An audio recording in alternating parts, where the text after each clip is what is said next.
आज भारतभरात निवडणूक जाहीर केलेल्या आहे। जळगाव जिल्ह्याचे 2 लोकसभा मतदारसंघ, जळगाव 03 महाराष्ट्र आणि रावेर 04 महाराष्ट्र, त्या दोनों जो आपला पार्लमेंटरी कॉन्स्टिट्युएन्सीज आहे, लोकसभा कॉन्स्टिट्युएन्सी आहे, ते चौथे फेजमध्ये राहणार आहे। म्हणजे मतदारांचा दिवस 13 मे राहणार आहे आणि मतमोजणी पूर्ण देशाबरोबर 4 जूनच्या दिवशी होणार आहे। कोणताही मिसइन्फॉर्मेशन आणि ज्या गोष्टी फॉरवर्ड करण्यामुळे, ज्या गोष्टी पोस्ट करण्यामुळे कायदा सुव्यवस्था परिस्थितीचा बाधा निर्माण होऊ शकता, असे कोणताही पोस्ट तुम्ही स्वतः पोस्ट करू नका आणि तुम्ही कुठे फॉरवर्ड करू नये।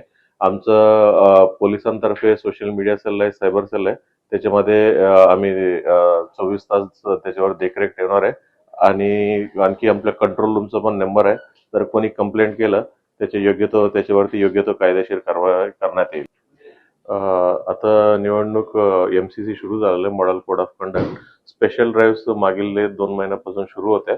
मागील 1 महिन्यापासून स्पेशल ड्राईव्ह मध्ये वॉन्टेडचे 101 लोकांना आम्ही पकडण्यात आलेलं आहे आणि एरियामध्ये जे बॉर्डर मधून इथं येणारे आर्म्स, त्याच्याबद्दल पण आम्ही मोठ्या पद्धतीनं कारवाई झालेलं आहे। जवळपास 25 एक आर्म्स बी पकडलेलं आहे। ते सूत्रधार आहेत जे सप्लाय करतात, त्यांना देखील म्हणजे पकडण्यामध्ये यश झालेलं आहे आणि आता स्पेशल ड्राईव्ह सुरू करणार आहे। स्पेशल ड्राईव्ह मध्ये जे पेंडिंग नॉन बेलेबल वॉरंट्स असतील किंवा हिस्ट्री शीट अपडेशन्स असतील किंवा प्रिव्हेंटिव्ह ऍक्शन करणारे जे नॉन क्रिमिनल्स वरती प्रिव्हेंटिव्ह ऍक्शन घेण्याची ही सर्व कामचं स्पेशल ड्राईव्ह करणार आहे। त्याच्यासोबत जे इलिगल लिकर जे कोणी विकतायत त्याच्यावरती पण आम्ही स्पेशल ऍक्शन सुरू करणार आहे। बॉर्डर एरियावरती चेकपोस्ट वरती आम्ही चेकपोस्ट वरती चेकिंग सुरू होईल।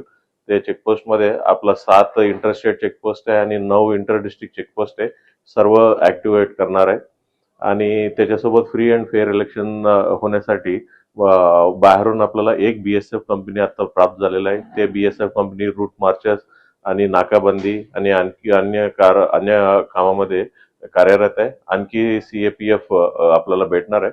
आल्यानंतर फ्री अँड फेअर इलेक्शनसाठी सर्वत्र तयारी झालेली आहे।